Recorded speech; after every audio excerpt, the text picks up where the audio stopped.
आज हमारे चैनल में उपस्थित हैं शिक्षाविद, साहित्यकार, हिंदी साहित्य सम्मेलन से जुड़े हुए पंडित राधा मोहन मिश्र जी। स्वागत है आपका हमारे चैनल में जी। पहले तो आपको बधाई दें कि आप दिल्ली की संस्था हिंदुस्तानी साहित्य अकादमी से जुड़े हैं और शिक्षा के हिंदुस्तानी भाषा अकादमी के साथ जुड़े हैं। उसके लिए हमारी चैनल आपको बधाई देती है। और कुछ चीज़ों पे आज आपका मंतव्य जानने का हम जिज्ञासा लेकर आपके पास उपस्थित हुए हैं। अवश्य। आपने कई साहित्यकारों को बहुत ही नज़दीक से देखा है। बिल्कुल। साहित्य सम्मेलन से आप जुड़े हुए रहे हैं। बिल्कुल बिल्कुल। तो पहले के जो साहित्यकार थे और जो साहित्यिक कृतियां होती थी, अच्छा, उनमें और आज में क्या अंतर आपको लगता है? हाँ, यस, बहुत अच्छा प्रश्न है आपका। सबके उपयोग की चीज़ है, सबके लाभ की है। पहले के साहित्यकार में समर्पण था और साहित्यकारिता में एक अपना खास ट्रेंड था, झुकाव था। और आज वह झुकाव नहीं, कुछ बनावटीपन सा आ गया है कि हम भी यहाँ हैं, यह दिखाने की भावना। इस भावना से प्रेरित बहुत से उपज रहे हैं लोग, इस भावना के से बसीभूत, न कि साधना की भावना से। तो यही फर्क है। आज जितने भी पत्र पत्रिकाएं बाजार में उपलब्ध हैं, हाँ, क्या वो साहित्यिक हैं? ऐसा है कि साहित्यिक तो हम ये नहीं कर सकते कि वो साहित्यिक नहीं है, लेकिन जो साहित्यिक, उनको साहित्य का जितना लेना चाहिए, कवर करना चाहिए उस माने में, और सत साहित्य के माने में। सत साहित्य हो, सत साहित्य से मतलब हमारा कोई धार्मिक आध्यात्मिक साहित्य से नहीं है। सत साहित्य मतलब सच्चे अर्थों में साहित्य। तो ये कुछ अभाव है आजकल की पत्रिकाओं में। अब जिसको जो मन आता है वो लिख रहा है, उसका कोई कहीं कोई अनुशासन नहीं है, न सोच में, विचार में, न झुकाव में। इस सब में कोई अनुशासन नहीं रह जाने से जो जिसको जो मन में आता है लिख लेता है। और शब्द प्रयोग में सभी इतने स्वच्छंद हो गए हैं कि अब शब्द भी लिखते हैं लोग कविता में। बहुत सारी कविताओं में अब शब्द नजर आते हैं। यहाँ की ज़्यादातर पत्र पत्रिकाओं में देखने को मिलता है कि राजनीति हावी हो गई है। राजनीति हावी हो रही है। तो क्या आज के लोग केवल इसका व्यवसाय कारण ये है, अब समय भी तो बदल रहा है। समय बदलता है, बदलते रहेगा। आज का जमाना राजनीति परक ज़्यादा हो गया है। जब हम लोग छोटे थे तो राजनीति की गंध ही नहीं थी हम लोगों को। राजनीति क्या होती है हम लोग नहीं जानते थे। सामाजिकता थी, समाज में रहते थे। लेकिन राजनीति की परिभाषा, राजनीति का ढंग, राजनीति की पहचान, ये सब हम लोगों के किशोरावस्था तक भी नहीं थी। जब कॉलेज में पढ़ने लगे तो भले कुछ वातावरण, राजनीति शास्त्र, पॉलिटिकल साइंस, ये सब सुन के कुछ सोच आई कि राजनीति शास्त्र भी चीज़ है। फिर साथियों में ही बहुत तेरे बोलने वाले निकले, man is a social animal and man is a political animal. तब हमको समझ में आया, ओ पॉलिटिक्स भी चीज़ है, पॉलिटिकल थिंकिंग भी ज़रूरी है। तो ऐसा है कि आज का ज़माना राजनीति, अब इलेक्शन होता है, जब तब चुनाव होता है, प्रचार होता है, धूमधाम से पर्व की तरह होता है, तो अब लोग ज़्यादा इसमें मज़े लेने लगे हैं, तो इसमें तो ज़्यादा सोचबे करेंगे, ज़्यादा उसमें लिप्त रहेंगे, उस रंग में रंगेंगे, तो उस रंग का प्रभाव और भी पड़ेगा तो लोगों पर। तो अब तो बच्चे बच्चे राजनीति जानते हैं। तो आपके समय के पॉलिटिशियन और आज के पॉलिटिशियन में क्या फ़र्क है? हाँ, आज पहले के पॉलिटिशियन और आज के पॉलिटिशियन में आकाश ज़मीन का फ़र्क है। यह फ़र्क आकाश ज़मीन का यह है कि वो निरा भौतिकवाद सोच रहे हैं आज के पॉलिटिशियन। पहले के पॉलिटिशियन अध्यात्मवाद की ओर उनका स्वाभाविक सहज झुकाव था, कोई बनावटी नहीं। वो बनाते नहीं थे तो आपको अपने को आध्यात्मिक, उनका स्वाभाविक था। और आज है अध्यात्म को भुला दिया गया है, तो तभी तो विद्वेष, हिंसा तक जो घर कर गई आज की राजनीति में। क्यों? भौतिकवाद हावी हो गया है, भौतिकवाद प्रबल हो गया है, इसलिए ये सब दशा है। पहले के जो स्पष्ट शब्दों में कह लीजिए, पहले सौम्यता अधिक थी, आज रुक्षता अधिक है। मतलब साहित्य हो, राजनीति हो, पत्रकारिता हो, तीनों में पतन हो चुका है। बिल्कुल पतन हुआ है। ये मैं क्या कहूँगा, आप भी समझते होंगे, आप भी जानते होंगे, मुझसे जानना चाहते हैं तो मैं अपनी बात कर रहा हूँ। बिल्कुल पतन हुआ है, हर दिशा में पतन हुआ। वही नहीं, राजनीति और पत्रकारिता साहित्य पर नहीं, सामाजिक रहन सहन तक में पतन हुआ है।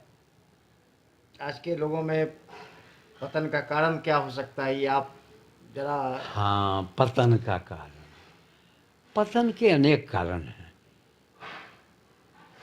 आधुनिक शिक्षा, पाश्चात्य शिक्षा का आधिक्य होना। अब तो प्राचीन नैतिकवादी शिक्षा थी, संस्कृत तो कोई पढ़ता ही नहीं है, तो नैतिकता आवे कहाँ से? नैतिक शिक्षा का पाठ भी हम लोग बचपन में पढ़ते थे, आजकल वह भी नहीं है पाठ्यक्रम में। तो नैतिकता तो कोई सोचता ही नहीं है। तो जब नैतिकता ही नहीं सोचेगा तो यह सब तो समाज में रहन सहन में विकृति आएगी, विचार अत्याधुनिक होगा, टीवी देखेगा, फिल्में देखेगा, वो आधुनिक फूहड़ डांस देखेगा, नाचेगा, गाएगा, तो बदलेगा ही रहन सहन का, सोचने का, चलने का, पहरावा का, खान पान का, ये सब तो बदलेगा ही। इसके कारण से विकृतियाँ, यही विकृति का, हाँ, यही सब मेन कारण, मुख्य कारण है। आज की पीढ़ी, आज के सभी समाज के लोग ज़्यादातर पैसे पे हावी हो गए हैं, अर्थतंत्र मजबूत होता चला जा रहा है। क्या ये विकृति का कारण नहीं? हाँ, फिर से दोहराए प्रश्न। लोग पैसे के पीछे भागने लगे हैं, उन्हें समाज से कोई लेना देना नहीं होता है, तो ये क्या सबसे बड़ी विकृति नहीं? प्रश्न तो बड़ा ठोस है आपका, और जितना ठोस है उतना ही सर्वविदित भी है। पैसे के प्रति सभी भाग रहे हैं, पैसे का मूल्य बढ़ गया है, नैतिकता का ह्रास हुआ है। अब पहले का सामाजिक रस रहा नहीं, भाईचारा रहा नहीं। मान लिया आप गांव घर में हैं तो आपको कोई कृषि का साधन जैसे ट्रैक्टर है, तो ट्रैक्टर की आपको खेत जोतने के लिए ट्रैक्टर की ज़रूरत पड़ेगी। कोई फ्री आपको देगा? पड़ोसी भी देगा आपको कि ले जाइए मेरा ट्रैक्टर, आप अपना काम करिए, नहीं देगा, वो पैसा मांगेगा, भाड़ा। नहीं, पैसे जरूरी हैं, लेकिन अनैतिक तौर पे जो पैसे के पीछे लोग भाग रहे हैं। हाँ, वो भी बोलेंगे।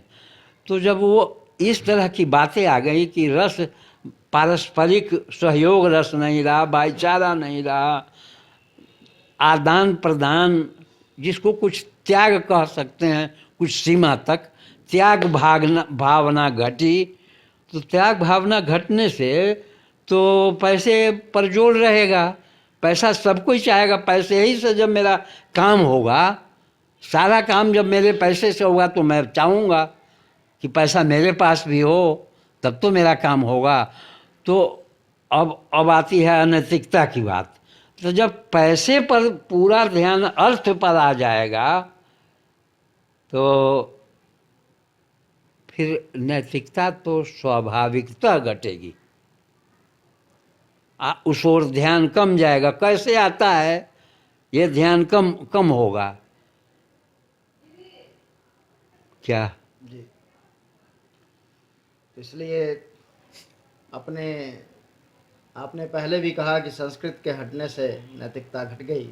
हाँ, संस्कृत देव भाषा है, उसके अलग से नैतिकता का पाठ पढ़िए व मत पढ़िए, उसके पूरे पाठ में, संस्कृत पूरे पाठ में आपको नैतिकता का रंग मिलेगा, नैतिकता का रस मिलेगा, नैतिकता का ढर्रा मिलेगा। वो अलग से नैतिकता के लिए कुछ बोलने की ही ज़रूरत नहीं है पढ़ाई में। तो भारतीय सभ्यता संस्कृति को नष्ट करने के लिए अंग्रेजों ने जो साजिश रची, भारतीय गुरुकुल व्यवस्था को समाप्त किया, उनकी सफल हुई, शिक्षा को समाप्त किया, बिल्कुल। उसी रास्ते पे आज के पॉलिटिशियन भी चल रहे हैं। हाँ, कनिंघम साहब ने जो बो दिया ना, वो उनके बोने के बाद हमारे नेता लोग अपना पॉलिटिक्स पूरा करने के लिए उन्होंने कोई परवाह नहीं की कि हमारा देश कहाँ जाएगा।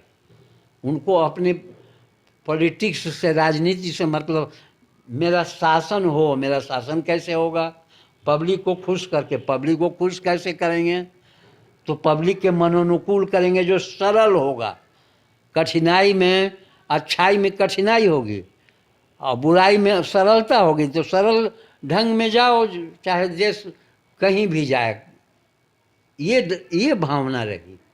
पहले जो भारत था, जो समृद्ध भारत था, जिस पे लुटेरों की नज़र रही और सभी लुटेरे भारत ही आते गए, जितने भिखमंगे लोग थे, चाहे वो मुगल हो या अंग्रेज़ हों, जिनको खाने की औकात नहीं थी, वो भारत में आके लूट करने लगे। और आज वो नैतिकता की पाठ हम लोगों को पढ़ाते हैं। बिल्कुल बिल्कुल बिल्कुल। तो इससे बड़ा बदकिस्मती भारत के लोगों के लिए और क्या होगा? बिल्कुल। जिस समय अंग्रेज यहाँ आए थे, उस समय यूरोप में वो भूखमरी रहती थी। मुगलों के भी समय का भी तो वही हालत है, लुटेरे। हाँ, भूखमरी रहती थी। वो लोग तो आए थे यहाँ कुछ व्यापार करने, बेचने बाचने, कुछ वो अपना ट्रेडिंग के लिए कुछ करके कमाने और अपना देश चलाने के लिए आए थे। और आए थे हरिभजन को ओटन लगे कपास। लेकिन उन लोगों ने भारत की पूरी सभ्यता और संस्कृति को नष्ट कर दिया। तो ये तो भारत के नेताओं के लिए डूब मरने की बात है। मैं डूब मरने शब्द का प्रयोग तो नहीं करूँगा। अब उनके साथ क्या स्थितियाँ हुई, उनकी क्या कमजोरियाँ हुई, क्या दिक्कतें हुई। दिक्कत तो हम नहीं पूछने जाते थे उनका, क्या पैसा क्यों कर रहे हैं, आपको क्या हम मदद करें कि ऐसा आप ना करें। ये 70 सालों में, हाँ, सो कॉल्ड आज़ादी के 70 साल हो चुके हैं। हाँ, तो 70 सालों में आज तक न संस्कृति बदली, न शिक्षा बदला, बिल्कुल, न बिल्कुल। स्वास्थ्य बदला। हाँ, बिल्कुल। ये सारी चीज़ें हमारे पास बिल्कुल। पहले से मौजूद थी। बिल्कुल बिल्कुल। अब कहने को तो नेहरू जी को भी दोष निकाल रहे हैं लोग, गांधी जी को भी दोष निकाल रहे हैं लोग, गांधी जी में भी दोष, नेहरू जी में भी दोष। अब ऐसा है कि जड़ चेतन गुण दोषमय विश्व की निकरतार, तो वो भी मनुष्य थे, उनमें होगा दोष, मान लीजिए। लेकिन नैतिकता तो यह कहती है, बड़ों का दोष मत देखो, गुरुजनों का दोष मत देखो, अपनी कमियां देखो। तो अब मान लिया क्या था, वो क्या करके गए, हम अपना काम करें। हमारे पिताजी जो गलती करके गए, मान लिया कि ऊंची ऊंची सीढ़ियां बना दिया हमारे घर में कोठे की। अब हम ईंट लगा करके थोड़ा उसको नज़दीक नज़दीक बना लें सीढ़ी। काम हम अपना करें। पिताजी को क्यों कहें कि पिताजी मूर्ख थे, उन्होंने बना दिया, ऊंची ऊंची सीढ़ियाँ बना दी। अब गांधी जी और नेहरू जी का दोष न दे करके हम अपना देखें, अपना सुधार करें। वही तो मैं कहा ना कि 70 साल हो गए आज़ादी के। हाँ। ये जितने भी नेता हैं, इन्होंने कभी किसी को देश से मतलब नहीं रही, सिर्फ सत्ता के लिए ये लोग कार्य कर रहे हैं। हाँ बिल्कुल, हाँ सत्ता के लिए, सत्ता के लिए। अगर देश से मतलब होती तो आज भारत की भाषा नहीं, संस्कृत होती। यही ये बात बिल्कुल खरी बात आपने कही। बिल्कुल सत्ता के भूखे हैं सभी के सभी, पार्टियां कोई भी हो, सब सत्ता सभी के सभी सत्ता के भूखे। सत्ता में चले गए तो बस समझ लिए कि बस हम आपको अपना बनाना है, अपने लिए देखना है वो फर्स्ट। आपने बेबाक तौर पे सभी सवालों का जवाब दिया। आपका बहुत बहुत आभार और धन्यवाद आपका। आपने हमारे चैनल के लिए मैंने इतना समय दिया। आपने तो कुछ हमको सूचना दी नहीं कि आपसे कुछ पूछेंगे। मैंने कुछ सोचा नहीं, विचारा नहीं, अचानक आपने जो पूछा मैंने जो समझा वो बोला। वो तो और हमारे दर्शकों के लिए कोई संदेश देना चाहेंगे? दर्शकों के लिए 8 साल पत्रिका का सफर हुआ। मेरा संदेश दिव्य रश्मि के लिए शुभकामना यह है कि मैं दिव्य रश्मि को देखता हूँ तो गदगद होता हूँ खुशी से, इसलिए कि अनेक पत्रिकाओं के संदर्भ में मैं सोचता हूँ तो दिव्य रश्मि की बात ही कुछ और है। दिव्य रश्मि पूरे भारत में फैली हुई है और पूरी सशक्तता से फैली हुई है और बहुतों का उपकार कर रही है दिव्य रश्मि। समाचार के माध्यम से एक जरूरी समाचार जो कहीं किसी को शरण नहीं मिलती, जगह नहीं मिलती, दिव्य रश्मि में मिलती है। खोया पाया, लूट पाट, हॉस्पिटल में लाभ पहुंचाना, वो समूह से आता है तो किसको दिया जाए भाई? तो दिव्य रश्मि को दीजिए, जल्दी से आपको ब्लड की ज़रूरत है, वहाँ से लोग देख लेंगे। तो ये दिव्य रश्मि ने तो बहुत उपकार का काम कर रही है और दिव्य रश्मि के एकमात्र कर्ता धर्ता डॉक्टर राकेश दत्त मिश्र जी शतशः बधाइयों के पात्र हैं। आभार आपका, आपने इस लायक समझा।